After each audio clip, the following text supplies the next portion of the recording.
Okay, it's 5 o'clock. Call this meeting to order.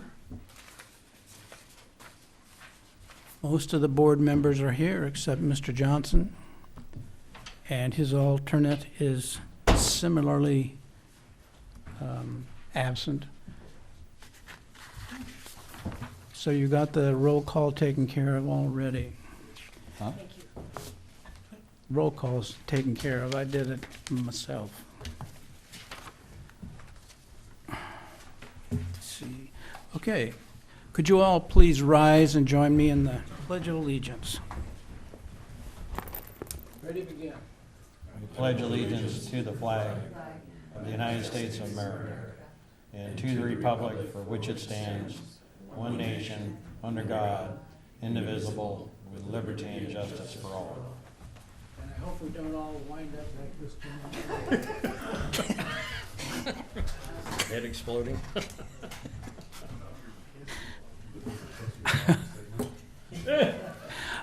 Okay, we're going to move on to item 3, director announcements, reports, and comments. Mutuals, anything to report?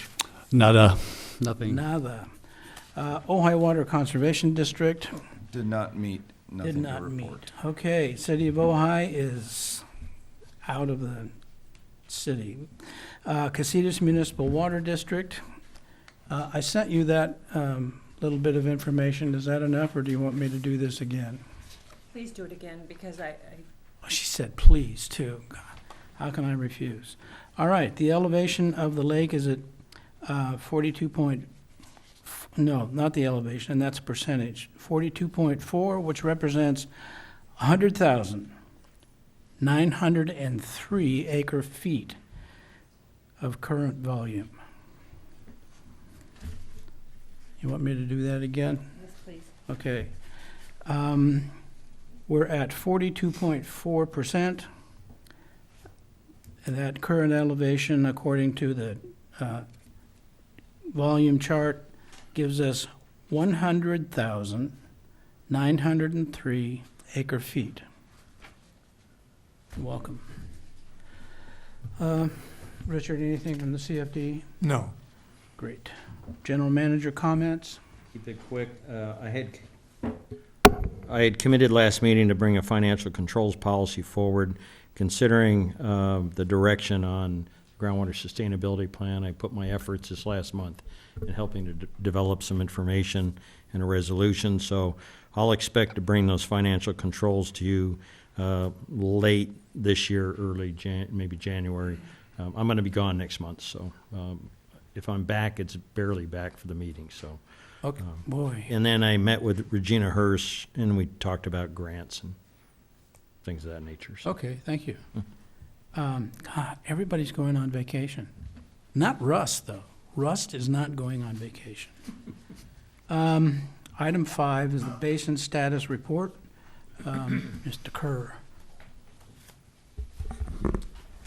Thank you, Director Baggerly. So as we give our basin status reports, it always says current status of basin, input, output, and storage. We're representing near the end of the water year, which officially ends around midnight on the 30th of September, and the water year anew starts that following minute on the 1st of October. So we're pretty close to wrapping up this water year.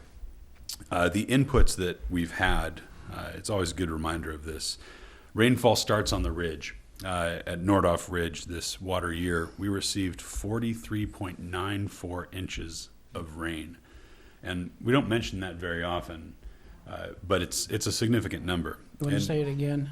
43.94 inches on the ridge. And that's significant because that's the edge of the watershed. It's the highest point. It receives the most precipitation of most anywhere in the county almost, and a lot of it drains and feeds the Ojai Basin.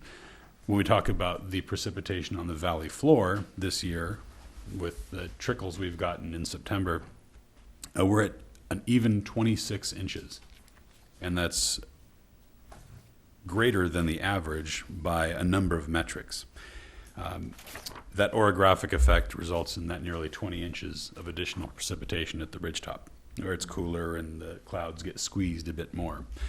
Now, at the fire station, the 1957 to 1992 base period, as the county has established for their hydrologic studies, averages 21.32 inches of rain on the valley floor at the fire station.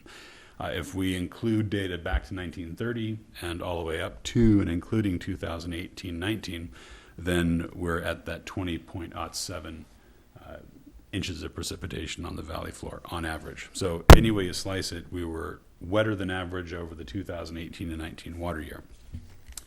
The let's see, go back to notes. That's the input. It continues to fall as precipitation, of course, but a lot of it is trickling in to this day through the flowing creeks in the northern portion and eastern portion, feeding the basin. What that has done is increase the amount of storage in the groundwater basin. As of today, we're at 131.04 foot at Keywell, the Elrod well. I'm sorry, would you? 131.04, and that represents about 72% of the basin's capacity. That's a little higher elevation than the data points that are reported under item 3 at the San Antonio well field and Gorham and Ojai Mutual well fields. So this is all consistent. We're down about 13 feet and change from our annual peak, and a relatively gentle extraction thus far. Now, the discharge side of the basin is coming out a couple of different ways. One, we pump the water out. It goes to orchards, it goes to residences, and it goes. A lot of it finds its way back into the sewer or infiltrates once again into the subsurface, or is transpired or exported in the skin of pixies and the like. But quite a bit of it still flows down San Antonio Creek. And we've taken a couple different metrics of this. One is measuring where the water daylights in the subsurface so that we can very easily map that over time. We try to do that monthly. It's a little more difficult to report when you don't have a map in front of you. So as you've seen, we do that from time to time. But what we've done more recently is take a monthly measurement of the actual flow, basically creating a stream transect profile and creating a gauge where the water is flowing outside of the basin, where it crosses the Arroyo Prieta Santa Ana Fault and is flowing exclusively over a bedrock channel. So it's not alluvial groundwater, it's everything that is discharged from the basin, and it's still flowing quite a bit. In today's measurement, we're at 1.45 CFS, and the CFS is about 500 gallons per minute.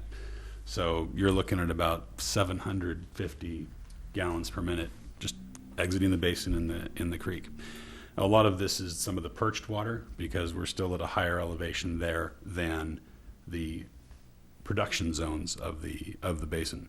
How does that compare to what we had earlier this summer? That was 1.77 CFS on July 29th, and it was 1.14 CFS on September 5th. So we've actually come back up a little bit as the days have gotten a little shorter, cooler, and some of that transpired water is no longer leaving through the roots of trees and out the leaves. So there's a brief synopsis on the basin input, output, and storage. Where's the point you're measuring the surface flow? So this is, if you know Creek Road, there's sort of a turnout with a concrete apron over riprap right over the creek. You can usually see some flow there, but by hiking up the stream a good 250 feet, you get to the point where that bedrock incision is, and all of the flow in the creek is in that thaw veg. So it's about halfway between that point, downstream from the Skunk Ranch Road Bridge, just south of the Arroyo Prieta Fault and basin boundary. Is there what kind of device or way you measure? Is there a weir there or what? Well, it's almost a natural weir because of that bedrock channel.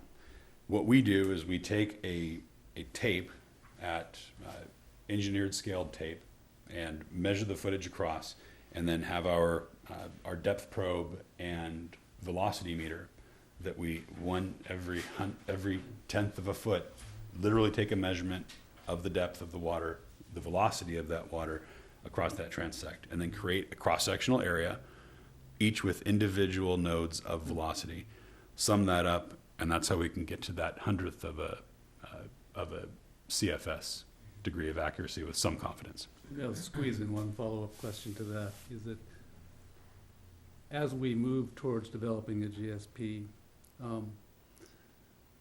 does it make sense, or do you think that at some point we would try to meter or measure the amount of water coming through these canyons into the basin? Senior Canyon, Creek, Thatcher, Horn Canyon Creek, Gridley Creek, those creeks? Yeah, So that we could quantify what's actually coming in more accurately? to the extent we can, that's a good idea. And we've had several conversations and field trips with different folks, namely the Kevin Delano types, State Water Resources Control Board, as part of their assessment. And they seem to be more focused on the bigger picture kind of things. And one of the challenges of that is that there is a lot of alluvial underflow Yeah. in each of those creeks.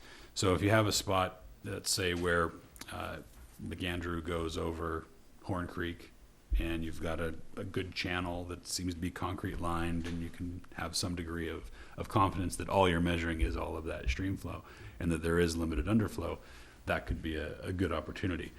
But the bedrock channels seem to be the best, and those are kind of hard to come by.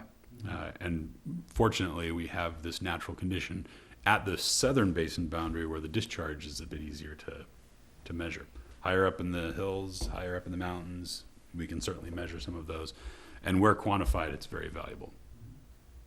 I think one of the other follow-on questions that I may be running through some of your minds is, well, what's happening further downstream, closer to the Ventura River confluence? And the State Water Resources Control Board does have a couple of newer gauges along San Antonio Creek there.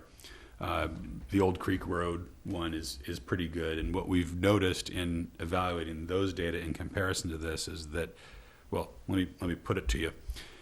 What do you think happens to the flow downstream from the Ojai Basin along the San Antonio Creek corridor?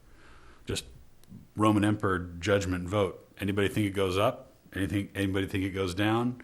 Don't look at your neighbor. Is it staying the same? I want to know what people think. I think it goes up. I got an up. I got an up. I got a down. All right. I'll say the same. You say the same.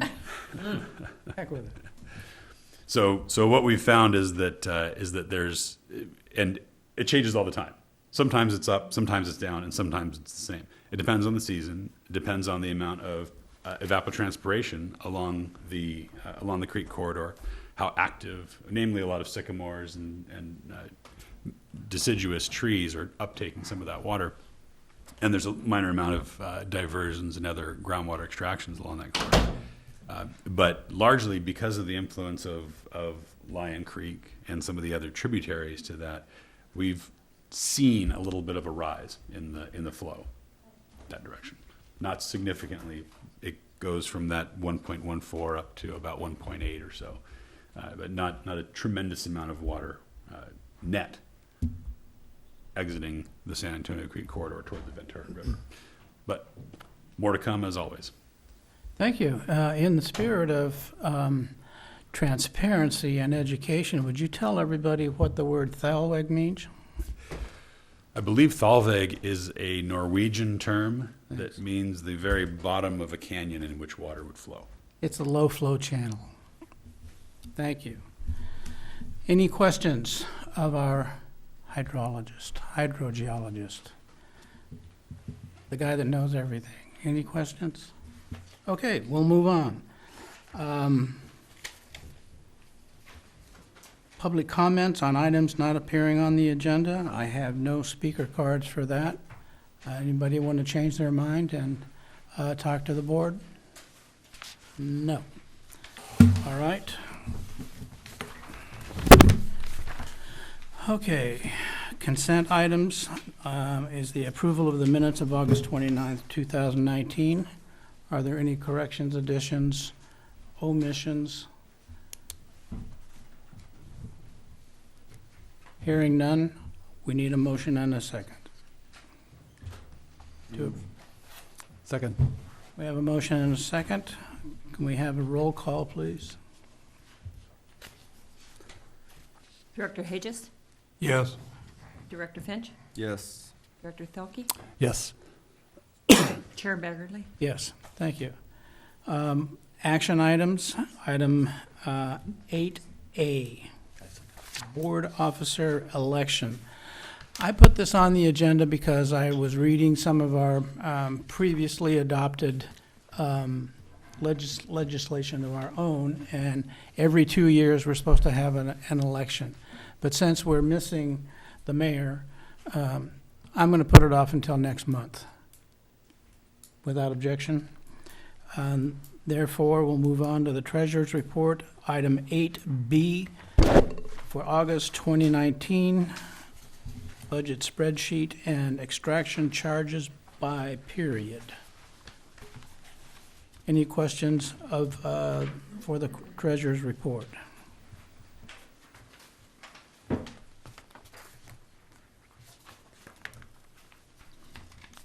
Hearing none? I had one question. Okay, we got one. On 8B, on the numbers, are those typically monthly charges? Because there are no dates specified. For example, for Jordan, $3,270. Is that for, say, the month of August, or that's when the? 719 services. But that bill covered what dates? That's what I'm saying. Oh, Do the you see bill- what I'm saying? I don't have the bill with me. They're mostly monthly. Yes. Are they generally monthly? That was Yes. my question. Jordan's tends to be, mine can be 1 month, 2 months, 3 months, just depending on how much Okay. effort I've put in. Okay. You can okay. look at this current month that's in the folder, but yeah, they're month, Yeah, it's pretty On much average. August, yeah. pretty Okay. much all August. There's There's a lag. a small one for July, but the rest of them are August. For me, I figure if if I have a few $100s or something in a month, I'm not gonna send it to CC and Got it. have her cut a check and spend time on it for that little amount, so. Okay. Why not? Any other questions? Second question is when does our rent change? Do we have to pay more because we're not sharing it? Oh, it changed you can see in the, it changed.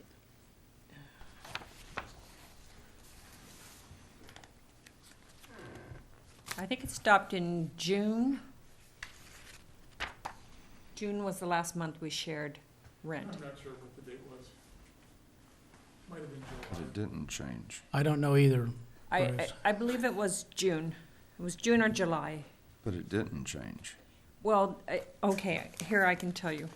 It's because of, if you see the budget actuals, receipts, the last time we received money from UVRGA Oh. was June, $449.75. That's the last month they paid. I gotcha. So it's still gonna stay at 800. We're just not getting an offset. Correct. Okay. Yeah, okay. And I do have, if you want to know, No, the square footage. Okay, On the extraction charges for July, August, September, which we haven't received yet, I assume. Do we have any idea what ballpark, what that's gonna be? Is it gonna be similar to last July, or maybe closer to April, May, June of last year? it'll be in between. Yeah. We didn't have the 117 degree No, day Yeah, we sure didn't. this July, so it probably won't be the 1,600 odd, but it, you know, it'll be more than April, May, June, would be my guess, and that's a wild guess. yeah.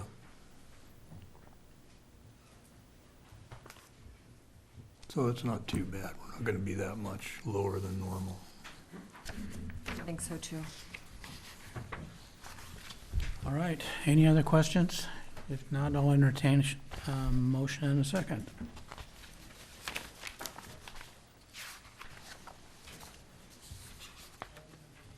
Move. I move. Thank you. We have a second? Oh, second. Thank you. Roll call, please. Director Hinton? Yes. Director Finch? Yes. Director Thilke? Yes. Chair Bagger? Yes. Thank you.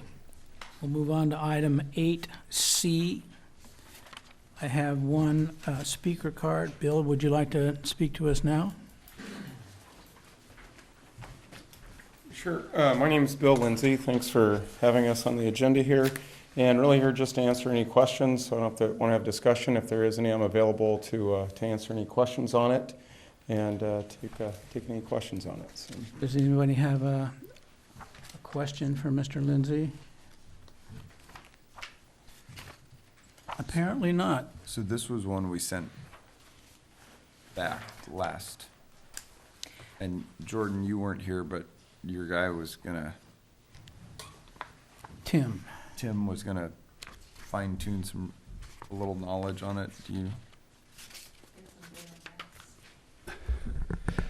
Yes, we put together an email with all of the recommended conditions for each of these applications. And it's attached. Yes. And you got, We are in receipt of the conditions and prior from the conditions that we received, we'll make sure that we have an inspection to make sure the location of the well. I know that's a big concern, so we'll have a GPS to make sure that Jordan's notified and exactly where we need to be on that, yes. Yeah, we got to make sure we don't have any interference. Absolutely, and we understand how sensitive that is. That's one of the reasons I'm here tonight, is to make sure that when we go to do that, we'll have the location identified. So. It's the one thing that we have the official capacity to do, so we do it. That's great. Thanks, Bill. Thank you.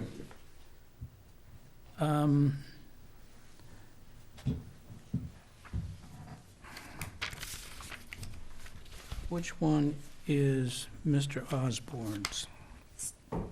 Is that Is E, E? 8E. Okay, are there, has everybody reviewed 8D, the well application permit for 1563 Homeacres LLC? Are there any questions? and once again, Jordan, you're comfortable with where this one's going in relation to, because I can't, other Yeah, things? as presented on the application, yes. Okay. So right now, it's all paper, nothing, no out in the field, physical. It's all Correct, just we paper. haven't seen Okay. a stake in the ground or. Okay. Okay, there are no other questions for this well permit. What's the pleasure of the board? You're doing, We're doing D right now. We'll get to, did we do C? not yet. It's coming, oh, yeah, we did. No. Oh, we didn't do a, Pleasure. okay. We do have to vote on it. Well, let's take all three, what the heck? We'll take item D right now. Are there any questions or changes for this well permit? I think we went over it pretty good last month, and we had our hydrogeologist attach some conditions. I noticed on the second one, the 1563 Homeacres, there isn't a limit on how much water can be extracted. The other two have a 1 acre-foot per year ceiling. So what's the scoop on the larger one there? That's correct. On the 1563 home acres, the 10, I think it's potential 10-acre foot order of magnitude estimate they put there.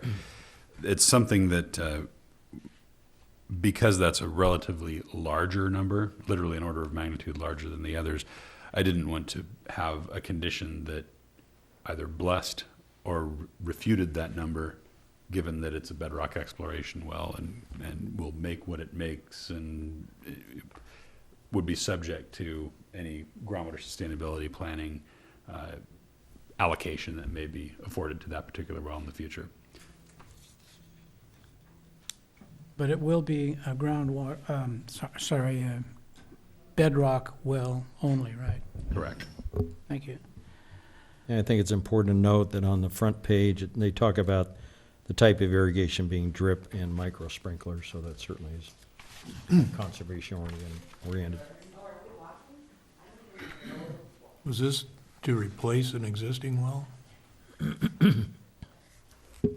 It's my understanding that this property has another well that is used on it that is an alluvial well. So in a way, this actually offsets alluvial demand if they are successful with this bedrock well. All this acreage is already planted? Yes. Yeah. Very mature trees. Any other questions? If not, we'll move on to 8E. Mr. Osborne, would you like to address the board now? I'm here, thank you for having me. I'm just here to answer any questions the board may have. Okay. Does the board have any questions for Mr. Osborne?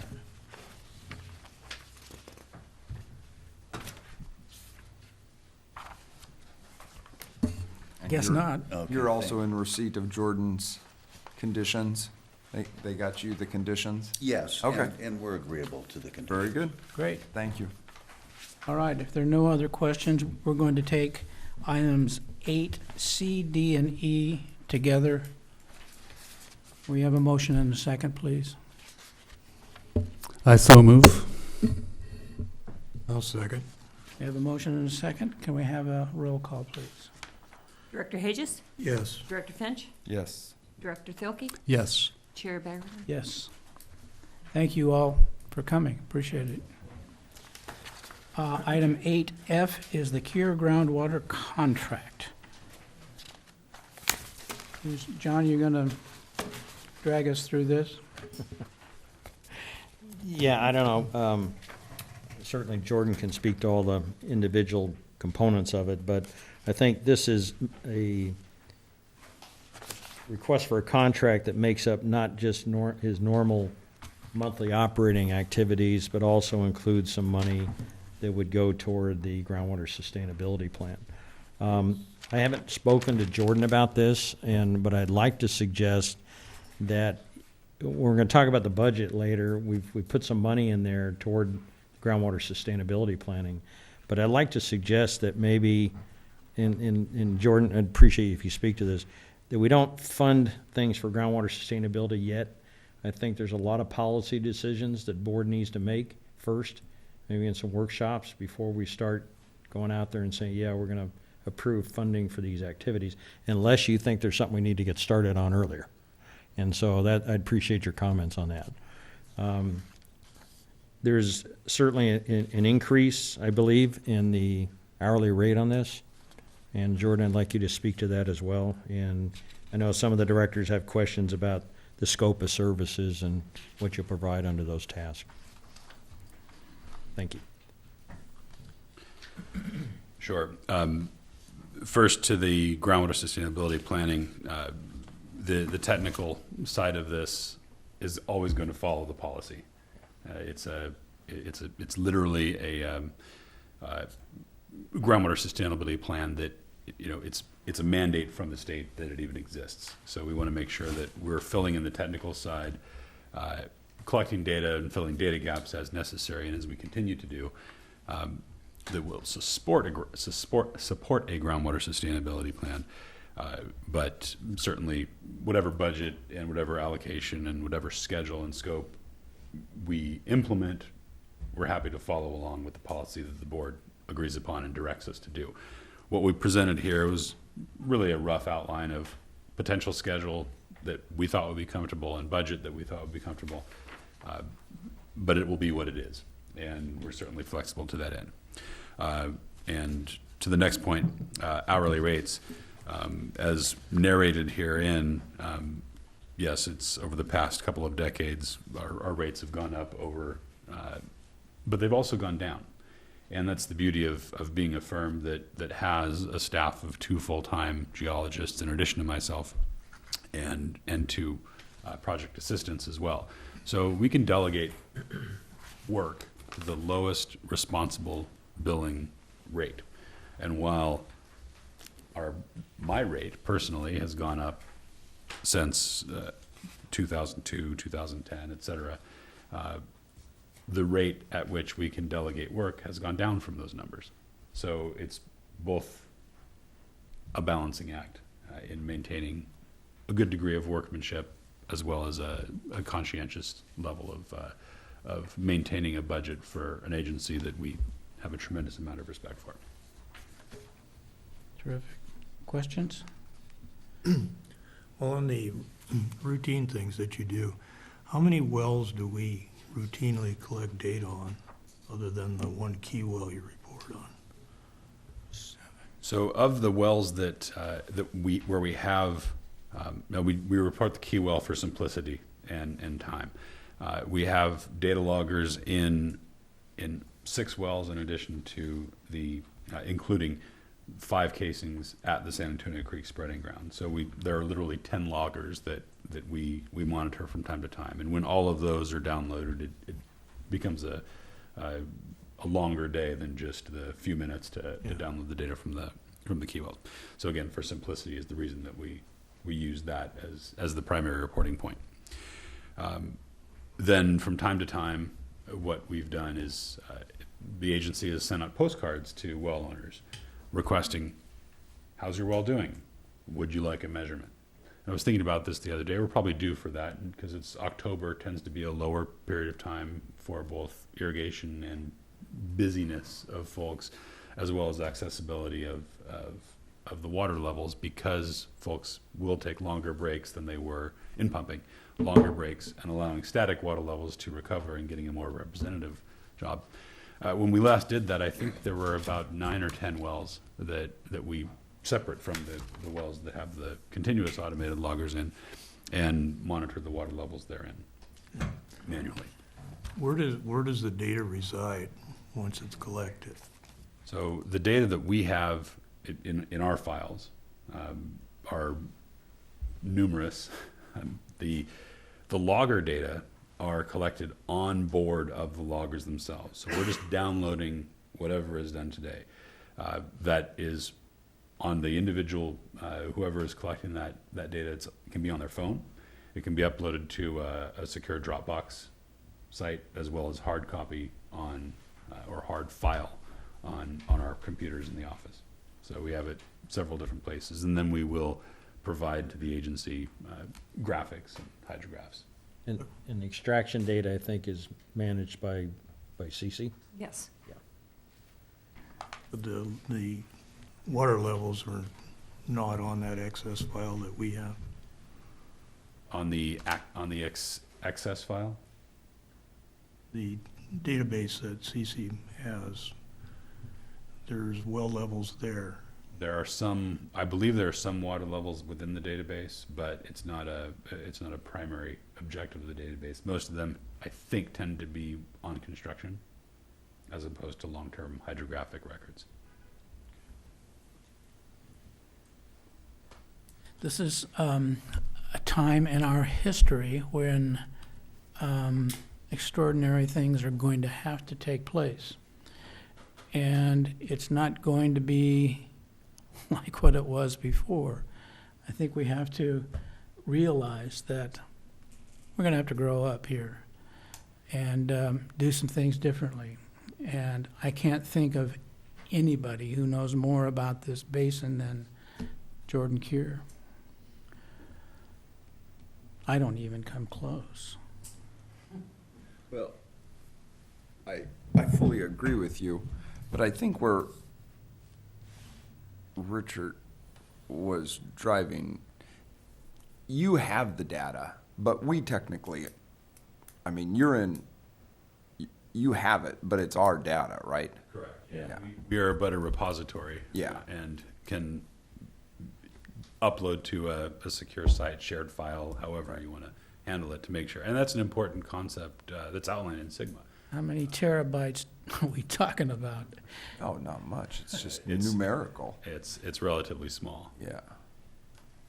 So we could compile everything that we have, literally, and, share our whole file. It wouldn't be bad to have a Two second decades. repository in case you get flooded out. Yeah. Yeah, and all of our data are uploaded to Dropbox. So Yeah, it's good. it's shareable and it's backed up in triplicate. Good. Is there data that the county has that we don't have? The county, I think they maintain manual water level measurements at, I think it's at 11 wells within the basin. And they have a separate file. They share that with us. Okay. So we have those data when we request it. Do they do the water quality, or They do. do collect some water quality do samples. you? And we do less of that. But most of that's on their, Most of that's on county. We also have what is reported to the Department of Public Health from Yeah. the various purveyors and such, as you know. okay. And then occasionally, when working with well owners, we encourage them to collect water quality samples, and analyze them, and then either report that to us or the agency. So we have Really? this data. Never been requested. Okay. Do you think, or no, do we have a sufficient data already available if we were to do a update of the mod flow model? Models are always wrong. Yes. And the more one updates a model and the more one anchors a model in reality, the more useful it becomes. So, do we have more additional data on the basin and more ways to ground truth and more ways to make better correlations on the mod flow model? Absolutely.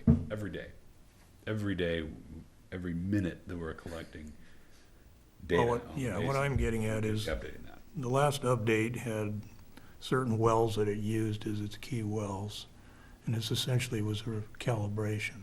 So if we were to do another recalibration based on most recent rainfall events and pumping, we have those data points.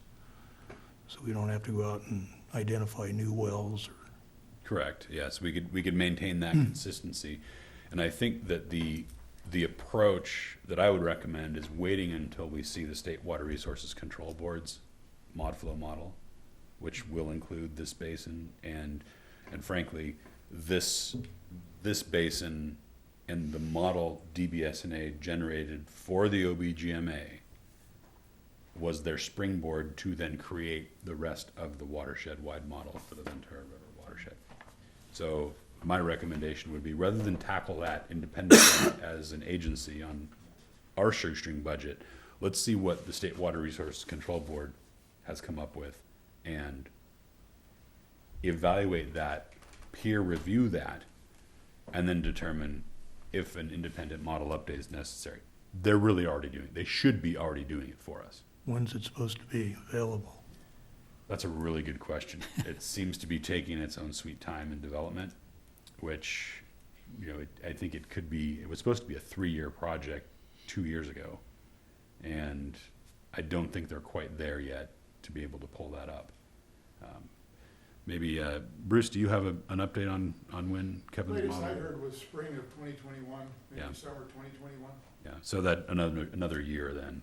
So that's pretty similar to what I was thinking, yeah. Yeah. Year and a half, 2 years out. Jordan, with all the new data that is available, does that mean that the cells will be smaller and more reliable? That's a good question. I don't know how the cell size is changing I don't either. in the updated model. And it could be cells, it could be correlations, it could be effects of pumping or lack of pumping on surface water discharge, and of course, time steps. So because the data that the 2011 model was based upon really didn't include any of the continuous water level hydrographs that we have now. Right. We now have 8-9 years of those data. Those are very valuable in anchoring that model in reality. We also have more understanding from drought stress period since that time, and we have a better understanding of surface water discharge from the basin. And I think that's critically important. Well, the reason I asked the question is, this is about the only thing I understand about models, is the smaller the cell, the more accurate it is. Correct. And with respect to area in 2 dimensions. Right. And when we put it into a 3rd dimension of depth and correlation of aquifers, where we Okay. have more new data points, you can make those cubes, rather than just grid cells, even smaller. And that's important. We also have the time step, so you have the 4th dimension, where things are changing in, over a more discretized time step, which is why we use differential equations in groundwater rather than algebra. That loud whooshing noise you just heard was because Russ didn't understand much of that at all. Bruce, what do you got? Kevin Delano said that the cell size is basically 100 meters square, 100 meters by 100 meters. But there may be some flexibility to refine that somewhat. One of the concerns our consultant had was what's the cell size, and can they tailor it down to be smaller to get areas where we have more knowledge? So I don't remember what the cell size was before, do you? I don't, and I think the 100 meter by 100 meter cell size originates from DBSNA's distributed parameter watershed model, So it may not have changed at all. and it's really more towards what's happening in the headwaters. Yeah. Thank you. Any other questions? Okay, what are we going to do about this contract? Well, I would like to suggest, unless, Jordan, you've got some other thoughts, the board approved tasks 2 through 5 as presented. And then, which is everything but the groundwater sustainability planning activities. Oh, because you're leery of doing something about Well, no, I think, the plan before we get there? well, and I don't know if I'm leery, but I think, the board needs to set a number of policy questions before we can really figure out what are the efforts that are gonna be needed. I think, quite frankly, the work that Jordan's gonna be working on is probably better defined than anything else that we know right now. Because there's been so much data collection, there's been the model, there's been a lot of activities. But I think we need to look at in totality of what ultimately is the agency gonna have to spend on this effort. And we really need to look at those other tasks as well, aside from the data collection and development. But the board can certainly approve moving forward at any time, and I would suggest if Jordan comes through at any point and said, hey, this is a good time to do this, we get it on the agenda and ask you to approve it. You said tasks Tasks 2 through 5, 2. which is pretty much everything other than the Oh, okay. groundwater sustainability plan. I'd hate to lose time to allow him to start working on some of the issues in task 1, though. He doesn't have to bring it to the board. I'm okay with that too. I mean, it's whatever the board's pleasure is, but I'm a little, I don't know enough about all the details of this, and is anything else that we're gonna do maybe gonna cause a little different direction on some of this? I Well, it don't know. might, we can deal with it then, but I think we Yeah. ought to get, some of these are not gonna take much time at all. And he doesn't have to bring them to the board immediately. We can do that sequentially later. Well, you could do the first 3 facets, which are the cheapest ones and the ones that hit the next quarter. Seawater intrusion and subsidence ones. Shit. I could write that one. Come on, Jordan. $2,000 for this ocean's not making it up here anytime soon. And I think it really, one of the things you learn when you present an alternative demonstration is you can't prove a negative. And you can't prove a negative that seawater intrusion isn't making up here without legitimately evaluating what is the expected sea level rise, are there paleontology, all of this kind of stuff. It's something that, we put in December 2019 because of what you're saying. It should be pretty quick. Yeah, we're not Miami. No. No, but we've got those hidden paleo channels that might reverse their flow, I think one of the things that DWR was maybe having in mind when they put this as an undesirable result in basins like this is that, clearly the bottom of the basin is at or above sea level in most cases, and we would have to draw down the basin so deep. But evaluating that and checking that box is why we need to make sure that we're quantifying that for the purposes of compliance with SGMA. Okay. And I would agree. I mean, based on Jordan's time schedule in this agreement, he's looking to get all of these activities done. I'd call them A through F, done by March. And so, and quite frankly, there may be some information that comes out of this that may help guide some of the policy decisions you make. So it's really up to the board what you want to do, how soon you want this information started on. None of this is a great big expense. Nope. And based upon the budget that I'm presenting you tonight, there's money to cover this work. Okay. That's what the board so decides. I think we ought to go for the whole enchilada. What I would rather do is we can approve this, but each task should be done individually with, the notice to proceed. When we get a deliverable, we move to the next. Mm-hmm. That'd be okay. Yeah, I would appreciate that on a monthly basis would be great. At every meeting, please proceed with the subsidence undesirable result facet. And then in October, we present the findings of that to the board.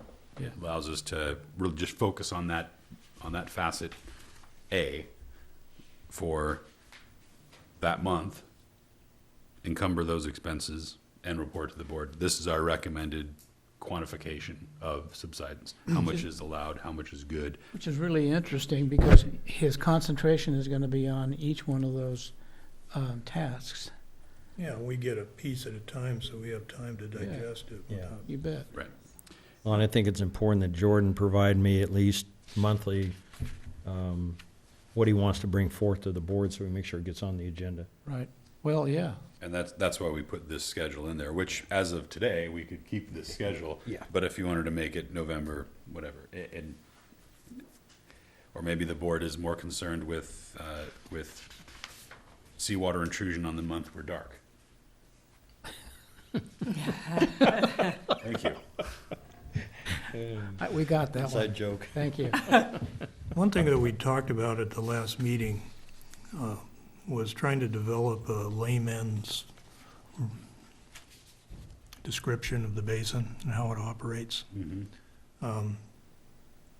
And I still think if the other members of the board agree, that would be very helpful, because we start having these public meetings, and we have to have a dictionary with us to figure out what we're talking about. It isn't gonna help. And I mean, we'll get into arguments about things that are probably non-issues, which is really, can bog everything down. So I think the last meeting, we talked about Jim and I working with you to try to come up with, some kind of a layman's explanation and some good, simple graphics that can help explain how the basin works. I mean, I've read the last mod flow model update, 2010, and if you just read through it once, you don't get much out of it. If you spend some time digging, you start to realize how all of this works and the interaction is of various cells, et cetera, but not very many people are going to do that. So I think it would be good if we could put something like that together, that we can have available maps, schematics, that sort of thing for all of these public meetings, so we can point to things that people can see and understand. So I don't know how much of an effort that would take, but I think it's important to do that before we start engaging the public. Is there a possibility that the alternative demonstration text could be put in 8th grade language? Well, I think it's more than that. I mean, there's some just basic questions that people have that you have to really dig deep to answer. I came up with a list of questions that I had last meeting or the meeting before that. They're pretty basic questions that I think if we can answer those and explain whether or not some of the assumptions that people have are true or not would be helpful. I don't think it's that. None of the documents we have really speak to that. They don't give direct answers to relatively simple questions. Do you want to add another task to this for that? Well, I effort? just ask that you think about that. If you could come back with something, maybe we can meet with Jim and I and we can talk about how that might work. Right, and I think because this is a 3 and 4, even 5-dimensional basin, anytime you make a cross-section through it, it's a good concept for that slice. And you make another one and it's a good concept for that slice. But imagine if we had literally a 3-dimensional block Yeah. that you could take a piece away from and say, that's what it looks like right there. And that would be a tremendously fun project to engage, especially given the artistic capacity of the community and the wherewithal we have today in capacity to create something like that. It would be a tremendous challenge and but fun. Yeah. It could be done in a way that would be understandable. If we had a block in the middle and said, here's the basin, how full is it? Well, let's take off these 3 layers. All of that's saturated. Or this is what it looks like in a perch system. We could get really creative with that, either digitally. I think you're getting overly creative. Well, digitally, He's or excited. digitally, Yeah, no. or in graphical form, and it's always been helpful, I think, to conceptualize a 3-dimensional thing if it's 3-dimensional in front of you. Well, do you want to give us a price for it and bring it back? Like Director Hay just said, I'll give it some thought. Okay. I'll send you the list of questions that I had, Sure. and they're pretty simple ones, so. All right. Do you Where's- want, excuse me, do you have a name for that? Let's see, Handbook. it's, Layman's description. Watershed for Dummies. Yeah, there you go. Oh, no, we don't want to say dumb. A That layman's, whole book series, it's yeah, it is, perfect. that's It's true. legit. I don't read those. We could publish it and make money on it. I don't read them either. I have one or two. No, but it was for Handbook? Word 1, right? Layman's explanation of the basin's operations, something like that. I don't know. Okay, we're back to 8F, pleasure of the board.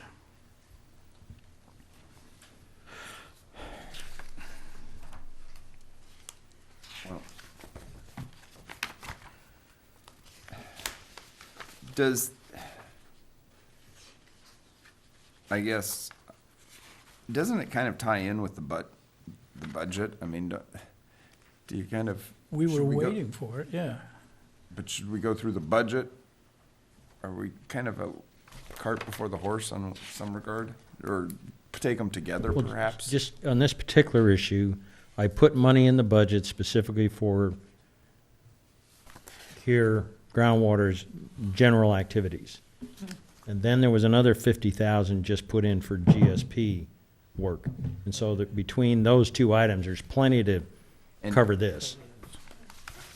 And his Assuming you is approve the 40 budget. of your 50.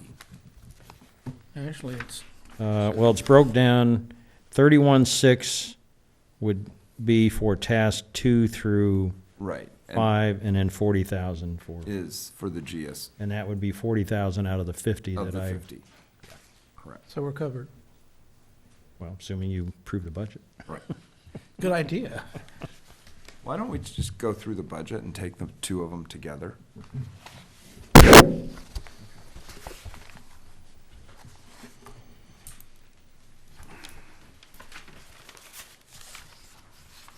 Well, any objection from the board to do that? Hearing none. Show us where it is, John. Well, you're on 8G is the item, and I gave you a staff report that outlined the work that I put into this, and it really covers, there's two areas that it covers primarily, is the general office operations, activities, board meetings, things of that nature. And then there's a section on professional support services that really relates to groundwater sustainability planning. And you'll see a lot of holes in that, but I did last minute put 50,000 in there. I probably should have put line numbers in this, it'd have been easier. But it's under GSP support, not defined at this point. Yes. And, but pretty much everything is status quo from where it's been. You know, I show a little higher rent estimate, not a higher, but almost a doubling because of not having the share now. Well, John, you may have to move that out of legal services. Well, yeah, and yeah, it wasn't meant to be Sorry, there. Peter. Yeah. I'll make that. It doesn't change the numbers, but at least I'll just format it differently. I put a little more money in for my services to cover the additional work that's going to be necessary to be focused on the GSP this year. I think legal is pretty much about where it's been for the last several years. And there's money in here for an additional audit. We still need to audit the agency's finances for 18 and 19, 2018 and 2019. So there'll be another audit coming forward, which the one we just completed was for 2016, 2017. Right. Okay. Put money in for updating a basin model, but based upon the comments tonight, that may be a little premature, but at least there's some money there to do it if we need to. And I don't know if that's the right number or not, quite frankly. And then as part of what I'll go through in later when we talk about groundwater sustainability planning, there's going to have to be some updates to our website, or there's going to have to be a separate website developed that just deals with posting information related to groundwater sustainability planning. And so there's some money in there related to website maintenance. All told, with all the expenses and adding that additional 50,000 in there, it would mean by year end, you would have expenses over revenues. You would have a negative $48,600 because you had spent more than you received in revenues. That's usually not a good idea. And that comes, in this case, as mentioned in my memo, and mentioned in this line item, those additional expenses could be covered by the fund balance reserves that you have. But I think the agency has worked to build and maintain Yes. something. Now, through our legislation, our well things are capped on our extraction fees, but on the GSP, it's, what it needs to, Well, we've got some latitude. I think our attorney could speak to that. I raised that question with him recently. And while the OBGMA Act caps the extraction fee, which we did increase to the maximum level under the Act a couple of years ago, SGMA gives you a lot more latitude. And so under SGMA, it appears, and that's what we set the wellhead fee under SGMA, but under SGMA, it looks like you could also increase your extraction fee. And we did I don't know if it's a resolution or an ordinance, to allow us to utilize the powers of SGMA Yes. that we didn't have in our enabling legislation, correct? Correct. And so, but, that's a 6-month process to change fees. It's not an overnight because. Probably more, well, Why is that if we use the Sigma yeah. thing? Can't you designate, take 50,000 divided by our estimated extraction and come out with what it needs for the Sigma. Well, Wouldn't and, have to go back to the legislature. No. no, I'm not suggesting that. The 6 months is internal work that would require to be done. When we went through and did the wellhead fee, and I think the increase in the extraction charge, we used generally the requirements under what was considered Prop 218, which says you need to develop a cost of service analysis to justify your fees, and essentially gets back to what you just said. Well, why can't we look at our cost and then divide it and get the numbers? And that's what you do. But you need to have a paper trail. You got to have public hearings. You got to, under Prop 218, you got to be able to accept Peter, appeals This might be on one the where- charge. Where Sigma and 218 diverge, I should say. there Well, was a the recent question court is, are you willing to case. fight it in court? And we, at least I felt at the time we went through the 218 process, we didn't have to worry about raising that question by somebody. We followed the normal process that most water agencies take. And it takes a little bit of time, but at least we've got the backup to support the approval ultimately the board would make. Peter, is my memory failing even more? Didn't the United and City of Ventura case establish that extraction fees are not related to, they're not related to parcels? Subject to Prop 218? Yeah. So I need to look at that, right? So I didn't come prepared today to address whether or not, the interaction of Prop 218 and Sigma Authority for imposing extraction fees, but I It's not can. property related. I can look at that. But in any event, even if it's not subject to 218, I do think that a cost of service analysis to support any action that the board would take is important. I don't know that it necessarily takes 6 months and you got to go through all the 218 bells and whistles, but yeah, I know the case that you're talking about, Russ. I just, Well, I'm having the same problem, but I think that United did win their case, and it probably took care of the Pajaro Valley case as well. And I'm thinking that United also just has a line item. I'm trying to think.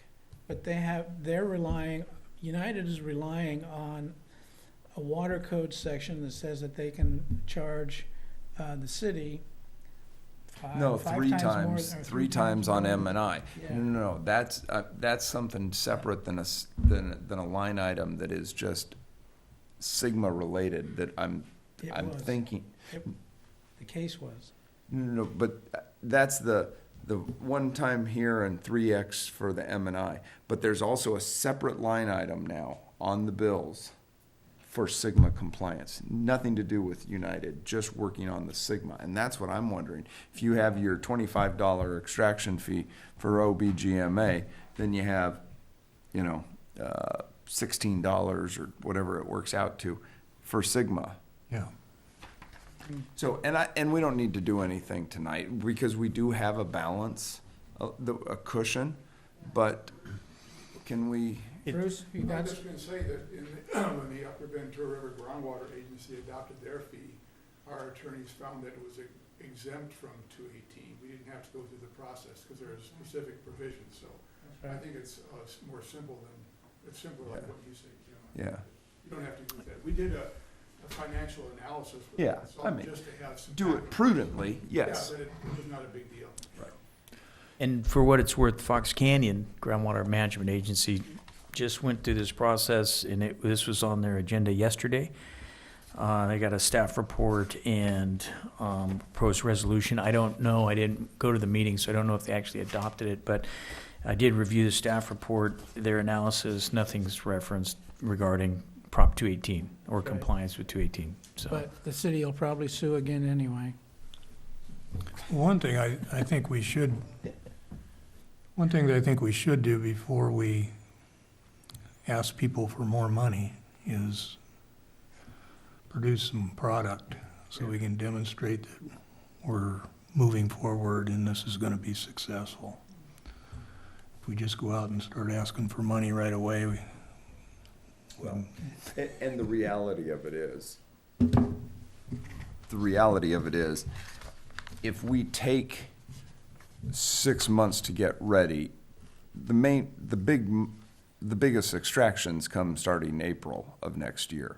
The next 2 quarters worth of extractions are the smallest ones historically. So, if we could get it going by first quarter of next year, we'll catch the biggest chunk of next year. Okay, I want to get back to the 2 issues at hand, and that's the Cure groundwater contract and the budget. And according to the budget, we have the money to move forward with the contract. Pleasure of the board.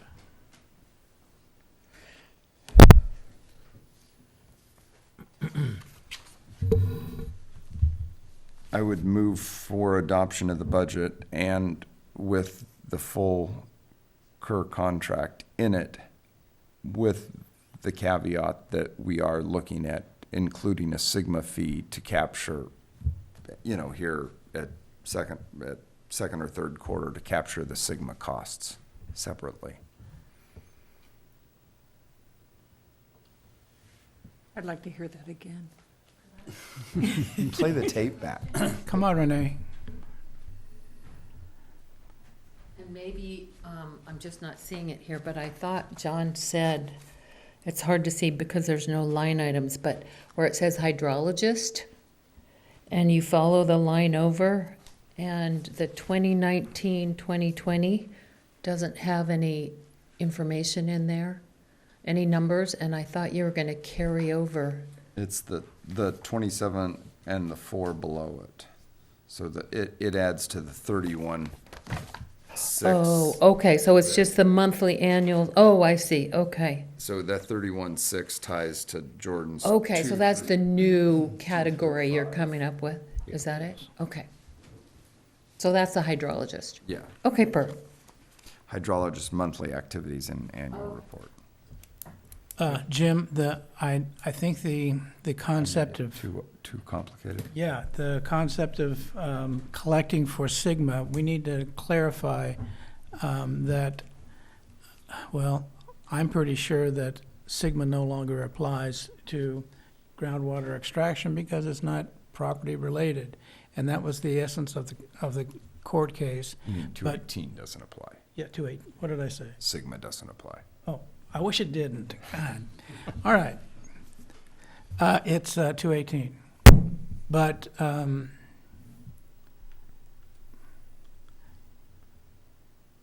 well, Bruce, you want to say what you said before? Yeah, our attorneys found that we're exempt under Prop 218. We have his presentation to our board either in May or June. Is that Russ McLaughlin? Yeah, Jen Akos, it's Brownstein High. Yeah. So there was some slides in there, and it showed going through the analysis of where we can get the money, what works, what doesn't work, and so it has us exempt under Prop 218. It says why, so you might want to visit the website and look at those past documents. It might help streamline your process. Well, I was doing cartwheels when that decision came out. I do remember that it changed our position related to 218. If we don't have to go through a 218 process, that's what eats up a lot of the time, because Yeah, you've I got know. to send public notices out, you've got to have a public hearing, you got to receive public feedback, and then there's also the opportunity to the public to put in their denial of, not seeing that go forward. Right. If we're only talking a cost of service analysis, I did that already, Yeah. which is nice, and I can just That's add okay. another year for just this one flavor, and we can bring that back, and the board we can set up a resolution, and we can bring it back, and you can adopt it in a public meeting. That's always good to have. Public still has an opportunity to speak. And you usually have to do that Yeah. to comply with Sigma. Yeah. Sorry, there I go again. 218. But I agree with Bruce. The lawsuit changed everything. Well, this wasn't the lawsuit, this was just the way the regulation itself is written. There is a specific exemption for the kind of thing that we're doing. So, Water code, I think that's what you were. Yeah, there's. Yeah. I think it's, water code section 10730B. But again, I need to look at it. I didn't so prepare for his question. So since the board has now brought it up and we will follow up on it, I'll just say, I move to approve the budget and the contract with Kerr Groundwater Consulting, and then the board, I'll just say that we'll follow up on, or at least I will follow up on the other thing and getting, I can start working on updating cost of service pretty quickly. Peter, what was that section number again? 1030? Water Code Section 10730, Subdivision B. Looks like that's a requirement that there at least be a public meeting prior to adoption of a increase in extraction fee to pay for the costs of groundwater sustainability planning. That's a board meeting. that seems legitimate. May I get you to repeat that? I've got it right here if you want to look at it. I've got it also right here. Oh, okay, never mind. Thanks, so. Did we get a second? Yet? I'll second it. Thank you. Roll call, please. This is for the two items, the contract and the budget. Okay. Director Hedges, Yes. Director Finch, Yes. Director Thilke, Yes. Chair Baggerly. Oh, that's me, yeah. Yes, Okay, so it's for both. okay.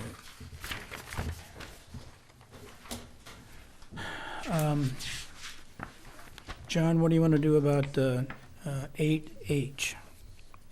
Well, I mean, it needs to get done, but it doesn't have to be done until some other things are taken care of. But as far as a groundwater sustainability plan manager, there needs to be a designation of a plan manager. There's a staff report I put in here and a number of activities and that have to be accomplished as far as posting to the website, helping to coordinate some of the work that's going on, and then you need, Didn't you let us know last month that the sustainability plan manager had to be either a CI or a hydrogeologist? Well, I went back through that, and I actually talked to DWR, and I could never find that. And I know there's a provision within the alternative that says the alternative submittal had to be stamped by a civil engineer or a hydrologist. That's I right. did find that, but I never found anything related to the plan manager. So I have in here, the language is such, it either needs to be an employee or a designated person. But there are components within the plan that will have to be stamped by a hydrologist, such as your water budget and, a lot of your data that's going to be brought into the plan. I think at the end of the day, the entire plan should be stamped by Would hydrologists. Probably have to be, Yeah. right. But I think this is really just kind of a coordinator, is what I'd call it. Well, if that's busy work for the manager, we probably don't need to burden our hydrogeology with that housekeeping stuff, right, Jordan? Our preference would be to maintain the technical position. Yeah. And let the managerial position be. John, are you ready to do that? I don't know if I'm ready, but I'll do it. Well, I think it's important. A Yes.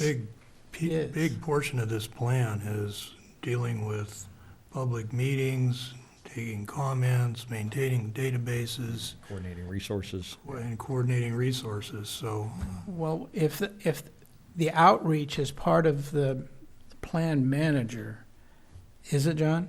Well, no, it's not under the SIGMA. It's outreach is not required to be Oh. under the plan manager, but Oh, okay. that's part of a policy decision that the board's going to need to make about how you want to perform the outreach and whether you want to have some resources to support that effort. Okay. And what are those resources? Well, I'm going to suggest that we have on next month's agenda the possibility of hiring a public outreach person, and she's sitting in the back of this. I don't know anybody who knows what's going on around here. She's been busy in water for as long as I can remember, and you still okay with doing it, Renee? Yeah, okay. I think it's important that if that's the direction the board wants to go, we need a scope of services.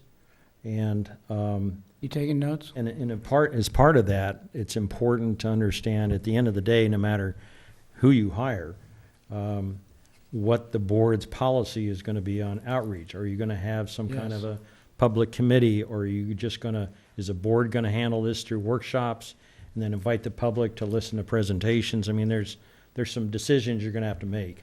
Renee, would you be willing to do a presentation to the board next month? On proposing how we're gonna do the Yes. outreach, okay, as long as I can talk to John and get some ideas on what would make sense. Sure.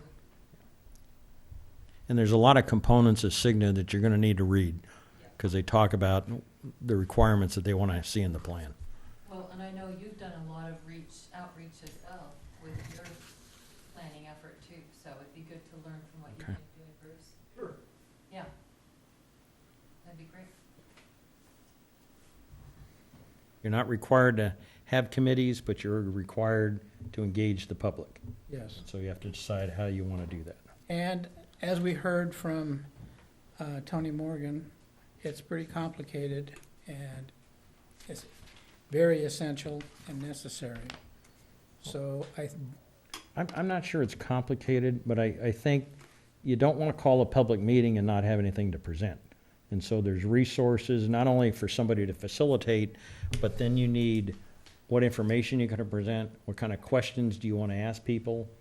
You know, what are the kind of responses do you think you want to expect out of those kind of meetings? Mhm. And of course, you're going to get responses you don't expect, but Okay, I think I took us off the subject here, I'm sorry. The Groundwater Sustainability Plan Manager. I'm gonna put forward John Mundy's name.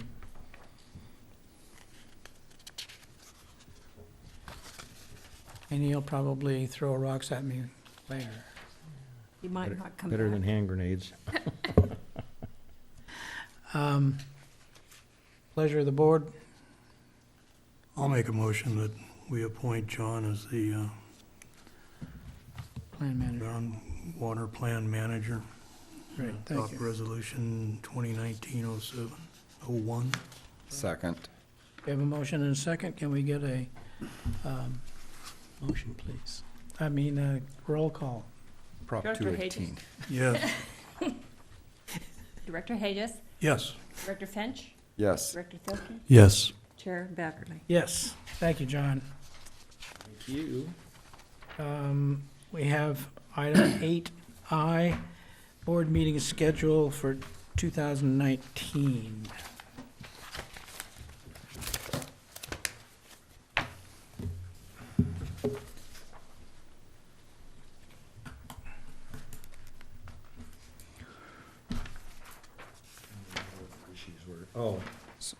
Your October meeting falls on Halloween, is that correct? Yes. So the thought was, do you want to meet on Halloween, or do you want to have an alternative day? CC has gone through and asked the city what days the city hall chambers are available, council chambers, and there's a memo in the agenda that speaks to that. And then also deciding what you want to do in December, because again, you're right around the holiday period. Yeah. In December, so traditionally, I don't know about traditionally, but I think the last couple of years, as I recall, we didn't do a November meeting and we did an early December meeting, Yes. is what we did for November, December.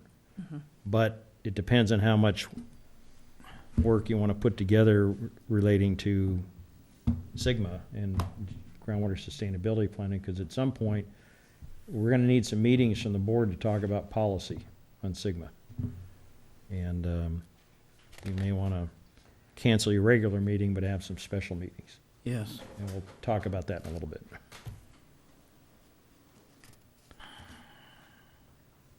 So are there any times when the members can't make alternative dates in October? What would you suggest in October? Or were you looking at going to November? First week in November? We have October on Well, our October, schedule. No, don't we? but it hits. It's Halloween. Oh, that's right. It hits Halloween. Well, I don't like that candy corn anyway, so. So CC put together, so the city hall is available Monday the 4th, Tuesday the 5th, and Wednesday the 13th of November, if you wanted to push your meeting to those, any one of those dates. Well, the sooner we have it in November, then we can have it in the beginning of December as well, the 11th. Or the 17th. how about sticking to Tuesdays? So Tuesday the 5th and Tuesday the 17th? Yes. Sounds good to me. I will be here. Tuesday the 5th, And no October. Tuesday the 17th, and no October. Do we have to vote on this? I don't It's in know. action items. It is under action. Okay. Probably good just to get it on the record. A motion and a second to adopt Tuesday the 5th for November and Tuesday the 17th for December. I'll make a motion to set those dates. Second. Roll call, please. Director Hages? Yes. Director Finch? Yes. Director Thel? Yes. Yes. Thank you. Okay.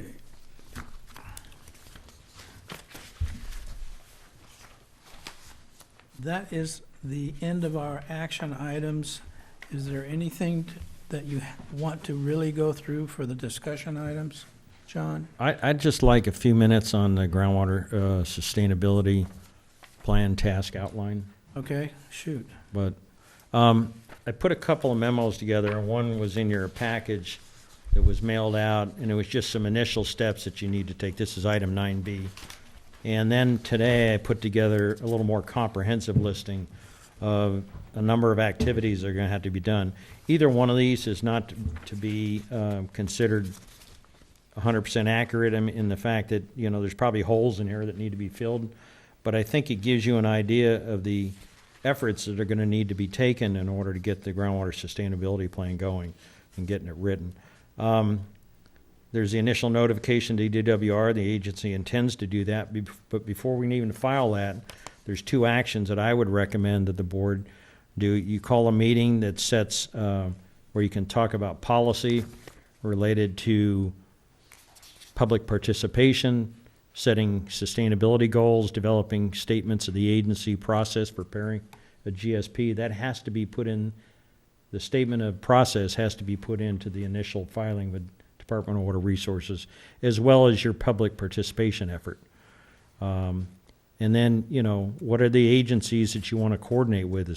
The SIGMA requires you have to coordinate with land use agencies, which is the city and the county, and coordination with state and federal agencies. There's also an interested party agency listing that should be developed. And so I think we need at least one meeting to talk about these things and get the board to decide, you know, how do you want to include public participation, and how do we, I did include within the agenda kind of a draft statement of agency process, but I think it's going to need a little work, but I wanted to put something to paper. And I think prior to filing with DWR, your intent to prepare a groundwater sustainability plan, it would be good to have your policy workshop, and then I could edit this statement, and then we can go ahead and get it filed. And Okay. Couple of things happened when we sent in our request to become a groundwater sustainability agency. Since we were one of the, was it 17 agencies that were already exclusive for SIGMA? You remember we drafted a list of agencies that we would be in touch with. Please give that to John. Okay. And then there's the other document that I put together for the county, and I believe it included the city, and let them know that we were actually a trustee agency for their land use preparation and approval. They have to talk to us about what they're doing and get information about wells and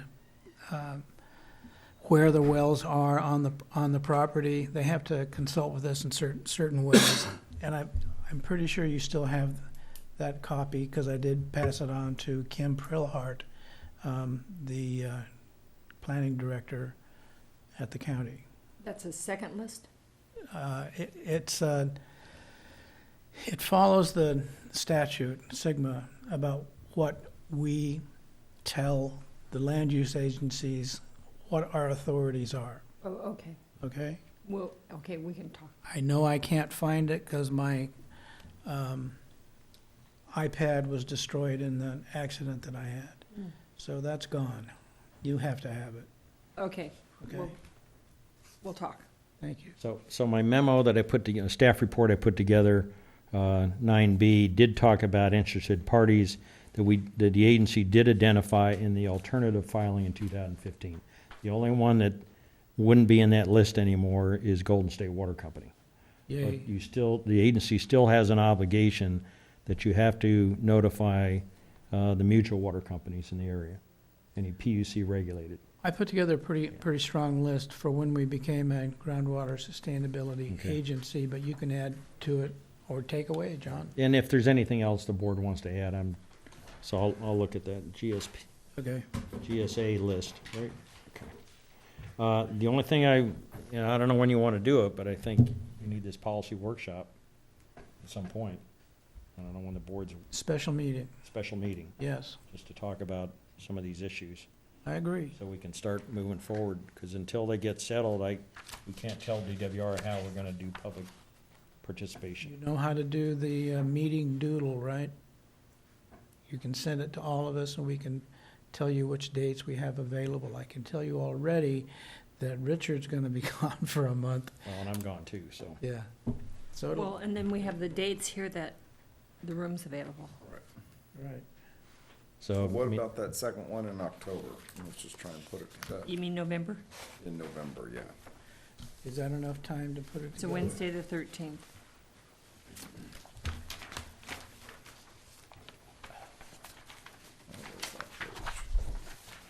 Yeah. Or December, Wednesday, the 11th. John, we need to have some time to put it together. Got enough time? yeah, I mean, I'm gonna continue to work on these memorandums I put together in this draft statement, but I think that's the information you're gonna need. And then Okay. we just discuss what direction you wanna go. Well, okay, looking at the December dates, we already picked Tuesday, the 17th. What we have left is Wednesday, the 11th, and Monday, the 16th. Take your pick. Or November. November the But 13th. he's going to be gone quite a bit in October. Yeah, Oh. I'm driving to that's- Kentucky, so I'm not that's right. exactly sure when I'm That's gonna right. be back. How about Wednesday, the 11th? December? Yeah, that's fine. More than enough time for That's going me. to be a special meeting. Special meeting. It'd probably be better, then we'll have a meeting after to fix whatever we do.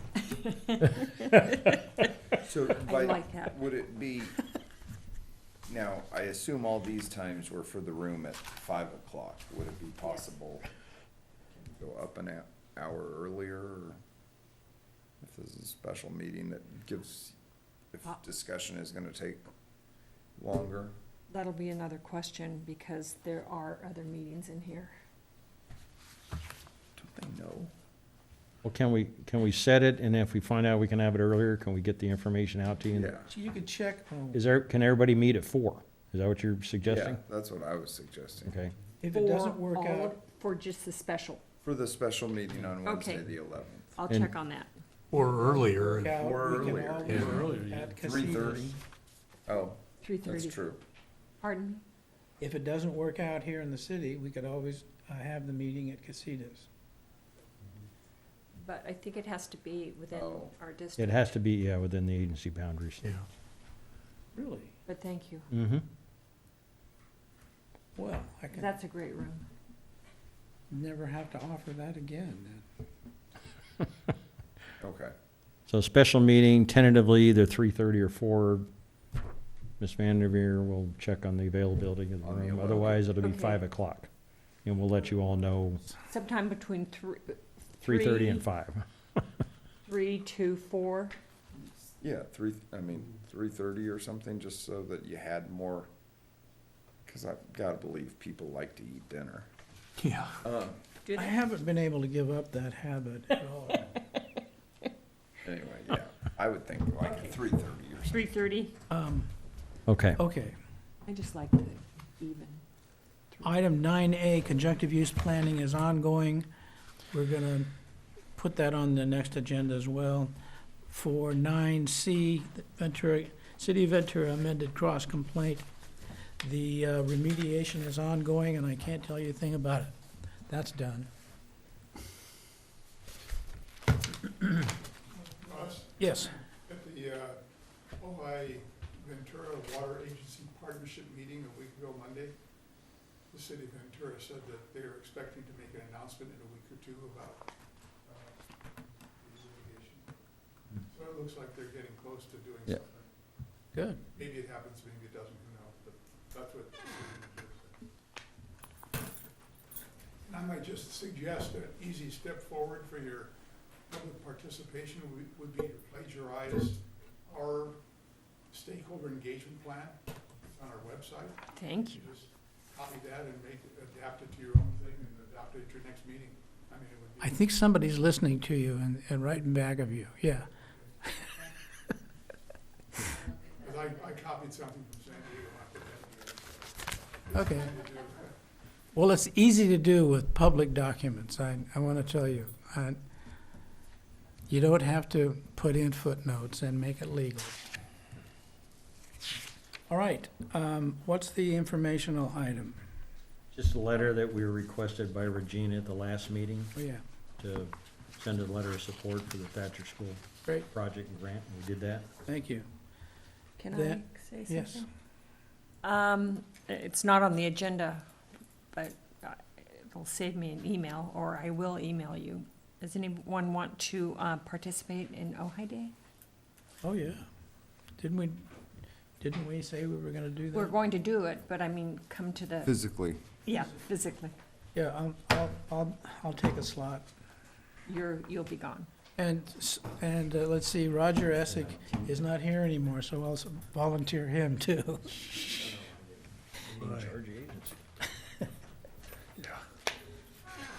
Okay. I'll ask Roger. I'll be, No, tell him we volunteered him. okay. Oh, I'm in Davis.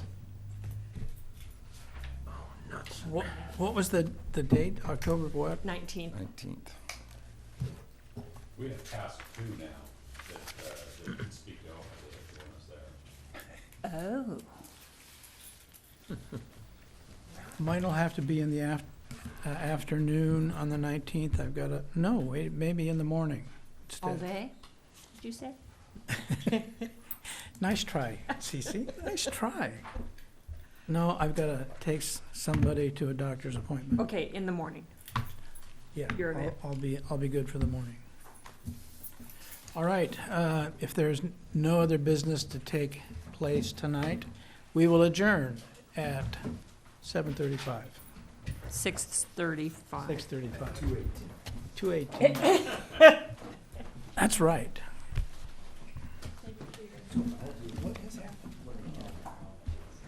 I guess he's selling his business. That's what I just heard tonight from Peter. I don't know if he's moving. He's gonna make a lot of money.